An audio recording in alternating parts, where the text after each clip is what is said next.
So, Kitzur Shulchan Aruch, the abridged code of Jewish law, chapter 129, and we're up to 16. Test sign number 16.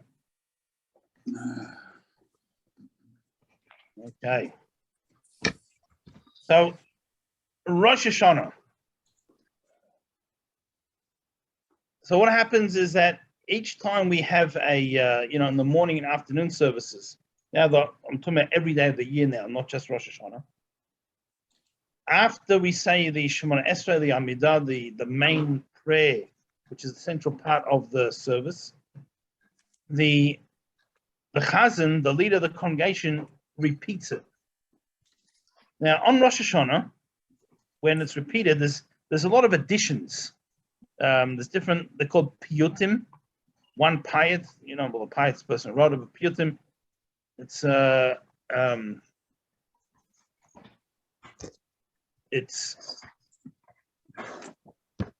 little poems, maybe, for lack of a better word to come up with. These little sections. And then there are extra things that are just added because it's Rosh Hashanah. And it's in both the quiet and the repetition. So number 16, Tesain, Chazaras Tefillah, when we repeat, now we're talking about the Musaf. When the one leading the service says the prayer of Aleinu, and he says, Anachnu Korim, we all bow down. So Nahagim Shkam Siba Imrim Imoy. So number one custom is that the congregation says it along with him, which is unusual because this is the repetition. And normally when it comes to the Chazan's repetition, only the Chazan says it and everyone else listens. But this particular piece, we have a custom that we say it along with him. And not only that, when we say the words, which means you bow and another type of bow, they normally translate as bow and prostrate, but it means a half bow and a full bow. We do it too. But they don't, literally fall on their faces. Right? In other words, we put some type of, you don't put your face on the floor. Right? So you bow down, you sort of go down on all fours, and you bow your head down, but you don't actually touch your face to the floor. So if you have carpet or something in the shul, you can put your head on the floor. Otherwise, they put some type of mat or cloth, or you just keep your head a little bit off. Rak b'Yom Kippurim b'Seder Avoda. Except on Yom Kippur, we'll speak about that service. We'll get there when we're talking about what the Kohen Gadol does. So the people do it. The Gam Shliach Sibur Keira Birkov, and also the Chazan does it. Now, having been the Chazan many times, Rosh Hashanah, I can tell you it's a little bit harder for the Chazan to bow down than it is for everyone else, and that is because the Chazan is keeping their feet together, right? So when we say the Shemona Esrei, we have our feet together. So when you're a member of the congregation and you're not actually saying the repetition, so you can be in any position you like, put one leg down at a time, various things. But when you're the Chazan and you're keeping your feet together, it's getting up and down is a little more challenging. But nevertheless, we survive, Baruch Hashem. I will ask Lakim Koyma b'Shas Tefillah, but he can't leave his place. Right, he's in the middle of doing this service. He can't take his feet apart. He can't take steps back. So how do we help him out? Therefore, he stands a little bit further back from the lectern or whatever they're using to lead the services. In order that he can bow down without having to move his place, without having to put his head through the podium, So, and those who are standing on the side of him help him get up. So he doesn't have to take his feet apart. Okay. Now, the blowing of the shofar that's done during the repetition. Ein shliach tzibur l'tkoya. Now, you shouldn't have the chazan be the one who also blows. Unless you are absolutely he's absolutely confident that he won't get mixed up. Now, even forgetting getting mixed up, just physically, it's very hard to do. It's very hard to do to be the chazan and do the blowing in the middle of the repetition at the same time. But anyway, leave it at that. 17, we're going to summarize a little bit. And again, reminding everyone, any questions, please don't hesitate to ask. Right, the repetition. Rabbi, can I interrupt you? Please. Okay. I'm very confused. Okay. I never thought that the chazan is the one that blows the shofar. It's always these young boys that are up there to help him and also to blow the shofar. I never knew that a chazan is he really the one supposed to? Well, we actually say we don't blow because it's too hard. You get mixed up. Right. So we should try and have someone to help. So in some places it might be a young boy. I mean, but they have to be they have to be old enough. That was always my impression that they were. That's okay. Yeah. So much better to have someone else. Okay. Have a second person. Now, the reason I'm going to summarize. It says here, you know, en shaliach tzibur litkoa. Shall I say it again? It says en shaliach tzibur litkoa. Right. Yeah. Ella, unless he's confident that he won't get mixed up. Right. So, which means most of the time people do get mixed up. So best not to do it. But sometimes you have a choice. You know, I've been in places. I was in a place one year where I literally had to do everything. You know, so those who are familiar, you know, I started off with the morning blessings, did the preliminary Pesukah de Zimra, did chakras, read the Torah, did the half Torah, blew the shofar, daven musaf, and mincha and mariv. You know, because there wasn't anyone else to do anything. You know, and did they pay you overtime? I was a little bit younger than I am now, also. So you know, Baruch Hashem. That's the escapades of my youth. Right. That I got to do all of that. But anyway, 17 I'm going to summarize because essentially 17 is the way we blow the shofar during the musaf. There's different customs. So every community should do their custom. So that's what we're going to summarize. We don't need to go through all the list of customs to confuse people. The bottom line is, God willing, you'll go somewhere and you'll have your machzor and you'll be able to follow and they'll all blow. And, you know, it's, the main thing is to get all the sounds in. Okay. Yud Ches, number 18, is that if there's a bris, so again, we'll just summarize it. Not often do we have a bris on Rosh Hashanah and Shul, but if there happens to be a bris, we do the bris in Shul after the Haftarah, before we blow shofar. Right, so this again gives us another merit, well, the shofar blowing, that we've remembered the covenant that we've made, and it's a good thing to do. Okay, so number 19. If you have already blown shofar yourself, you've heard the mitzvah, or you blew yourself, someone blew for you, and you are going to blow for someone else wants you to blow for them. So does anyone here blow shofar for others? Ever? No. But if you're going to, you're even able to say the blessings for them. Although it's better if they can say the blessings themselves. So likewise, you know, if someone has someone blow shofar for them, if they can't, who's already done the mitzvah, if they can blow, so they can say the blessing themselves, that's good.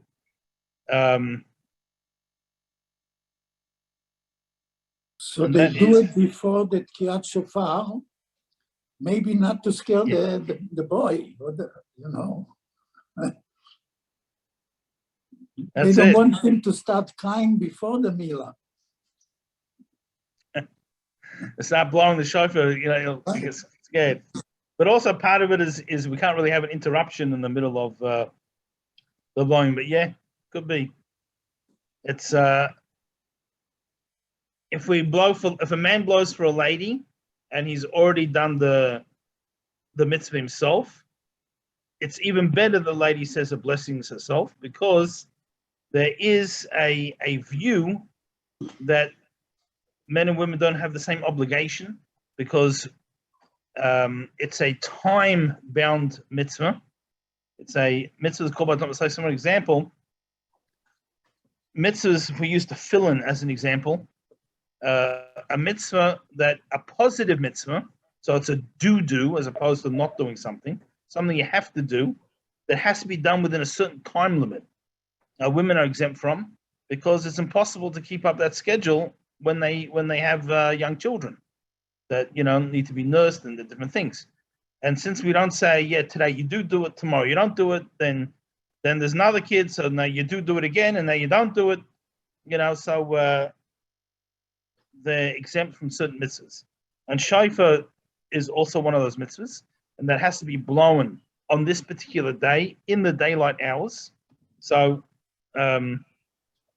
obviously, it's very important that women, if they can hear the shofar, but since it's not the same obligation as the men, therefore, if a man's who already fulfilled his obligation blows for a lady, she should make the blessing.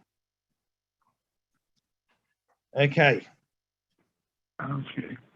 Now, number 20. Yeah, Mordechai. Yeah, I think it's the same way when it comes to reading the Megillah Esther, that if a man is waiting for a lady and had already heard it, it's preferable that the lady make the bracha on the Megillah. Yeah, although probably in a certain respect, the lady has a stronger obligation for the Megillah than the shofar. So, but it's a similar outcome, but not the same level of obligation. But yeah. Now, when we leave on Rosh Hashanah, we leave shul, we're meant to leave unhurried and relaxed. Now, I know some people that sitting for the entire Rosh Hashanah service is a little too much than they can handle, and they're part of them wants to get running. So we're done. So we'll read this one inside because it's relevant to everyone. Shiyotzim Beis Knesses, when we leave shul, Yesh alechas b'shul v'benachas. We have to go relaxed and not in a hurry. Samech b'tov leiv. We should be joyful, cheerful, confident, but b'tochin, with absolute confidence. Ki shema Hashem b'kol t'v'loseinu v'tikasenu b'rachmim. That Hashem has heard our prayers and heard our shofar blowing with mercy, and essentially we're already in the book of life. So we have to walk out like, we are the victors already. And when we go to the meal, we should eat and drink and enjoy the bountiful gifts of Hashem. Now, nevertheless, even though it's a Yom Tov meal and we're celebrating our victory and we're as happy as can be, nevertheless, we have to be careful not to overeat. And we should still keep a certain sense of awe, because at the end of the day, it's still Rosh Hashanah. Rosh Hashanah, it's interesting. In a certain way, it's the biggest privilege, most amazing day, and we should almost be dancing like Simchas Torah. On the other day, because we want to show Hashem how well we've done, it's a day that we take very seriously. So we're going to have this balance. This balance of, on the one hand, of the meals, it's a Yom Tov meal and we're happy. And on the other hand, we're still trying to be serious and to have the day of the proper effect. And we should learn we should study some Torah at the meal.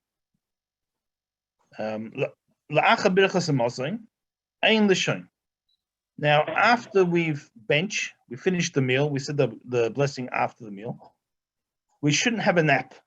Shouldn't go to sleep. But rather, ideally, you should go to shul and say psalms, say Tillim until the afternoon service. But someone he's got a bit of a headache. In other words, he's worn out. So he can have a short nap.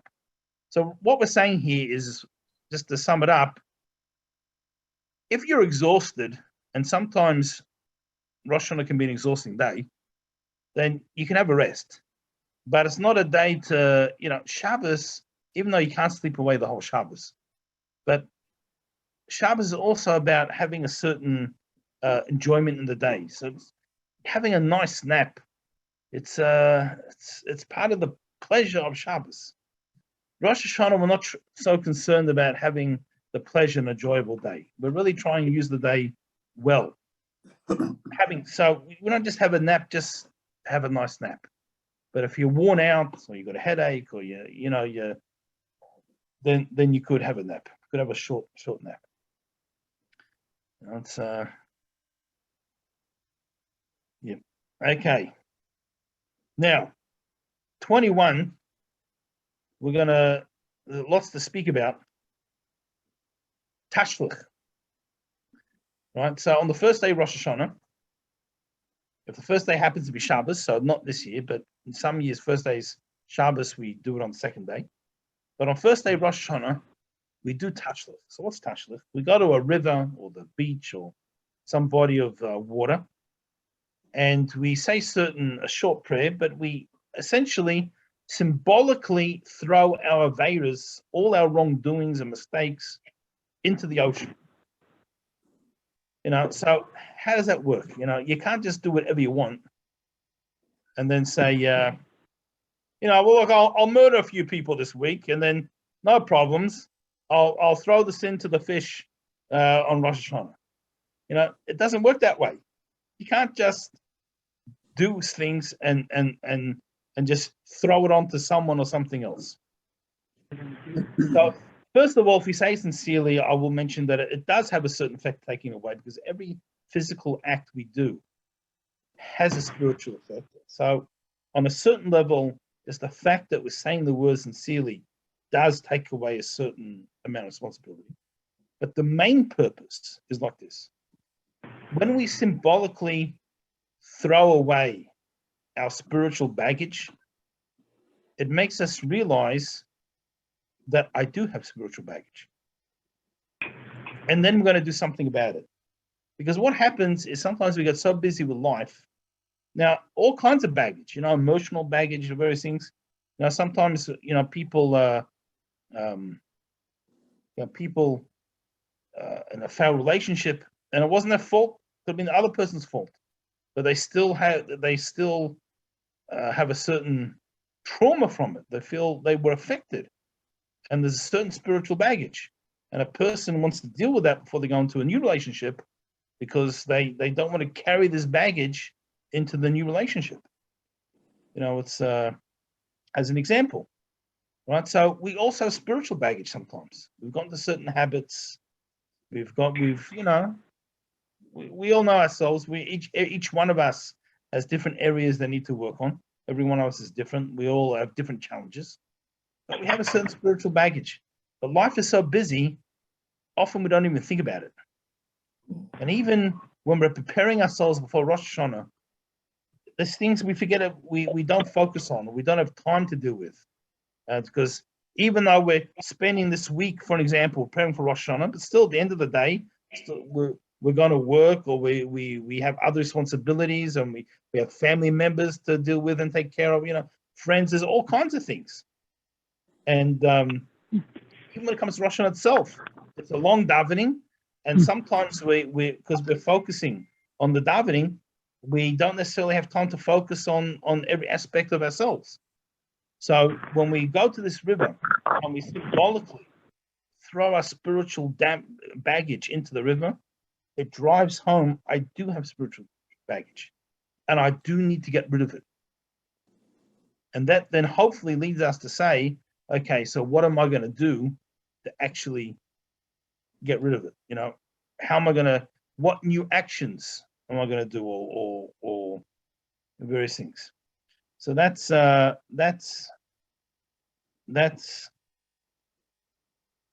Tashlich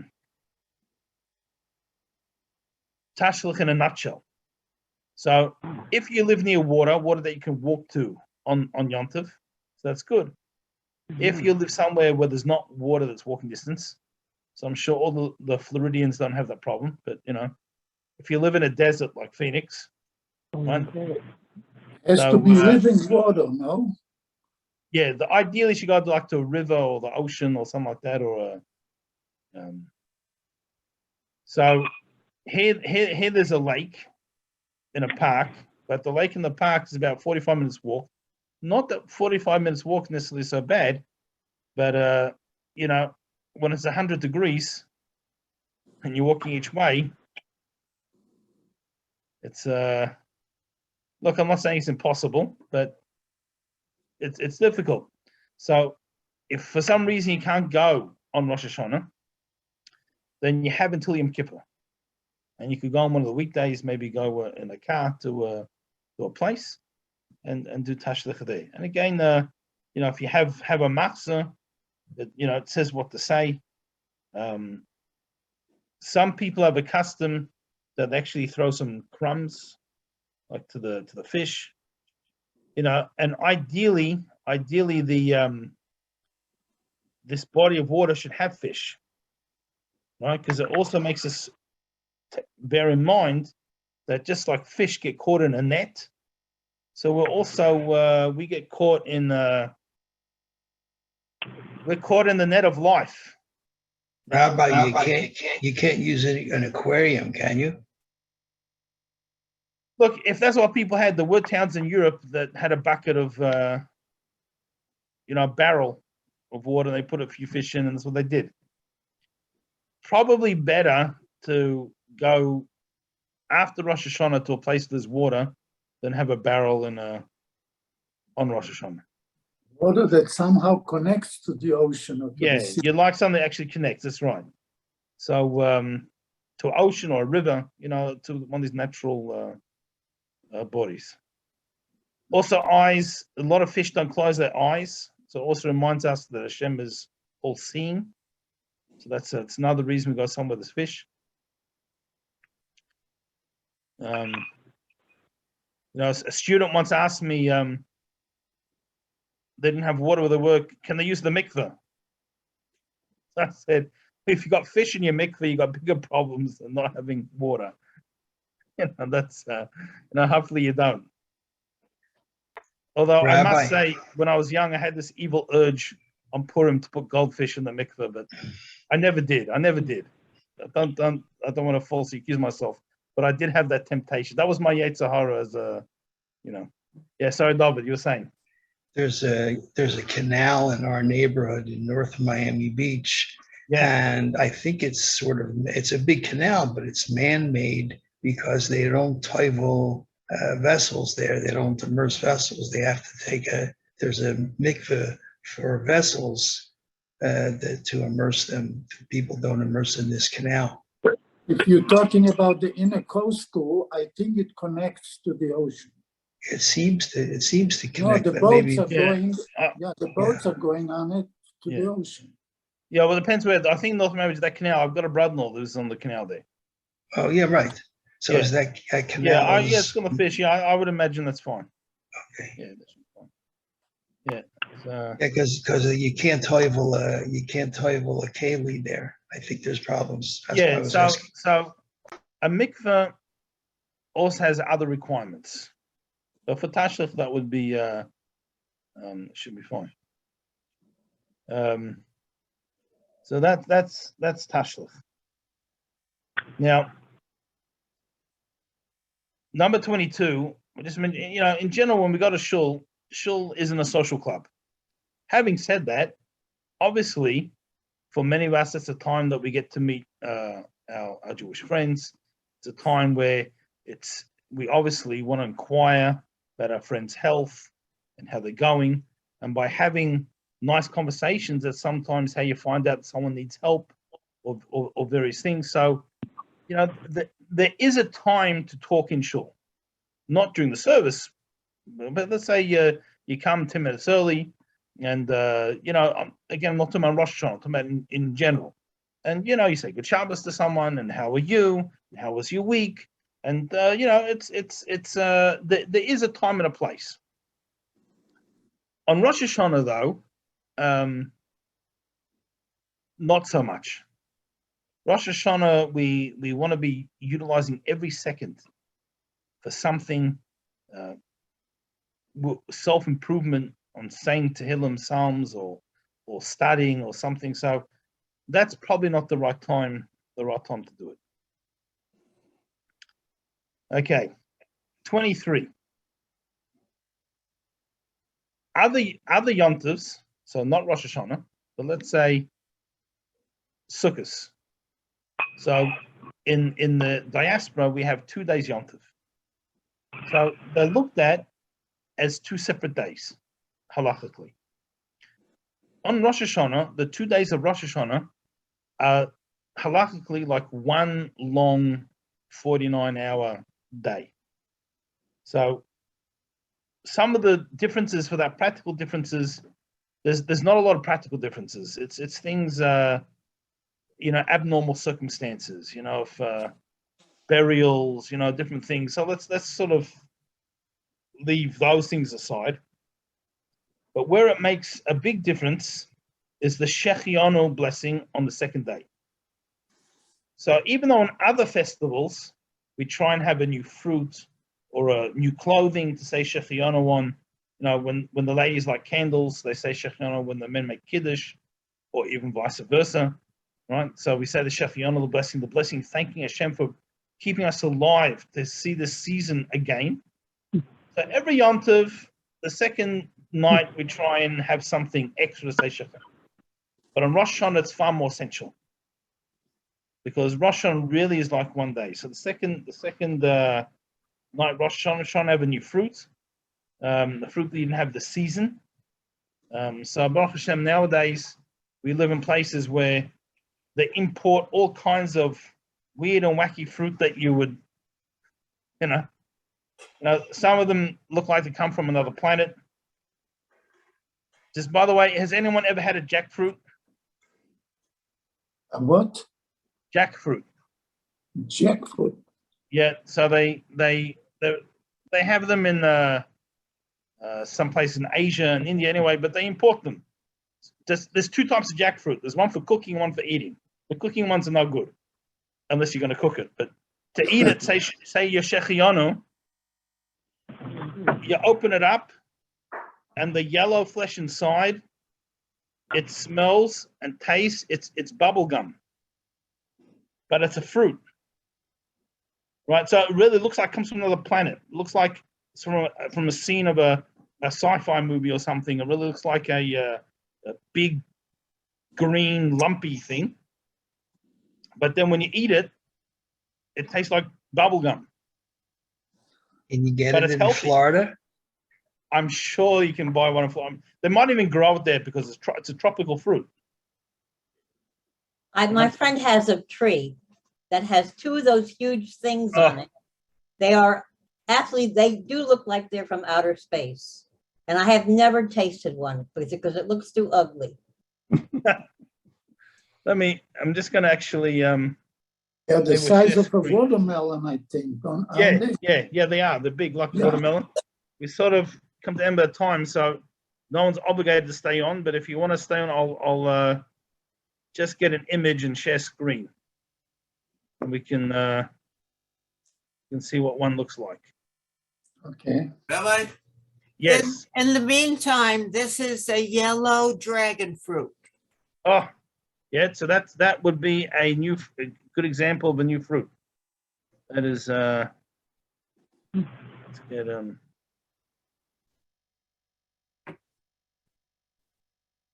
All right. So,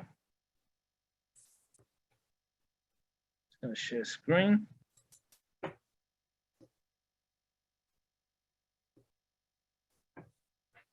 Okay, so this is, if you can see my mouse, this is what it looks like on the outside, but you can't see the lumpiness on it so much. Yeah. And here, these yellow bits is what tastes like bubble gum. Now the white stuff around it is like glue, so you have to really be. You don't want to get too much in your fingers. It actually really sticks like glue. Rabbi, But, the yes.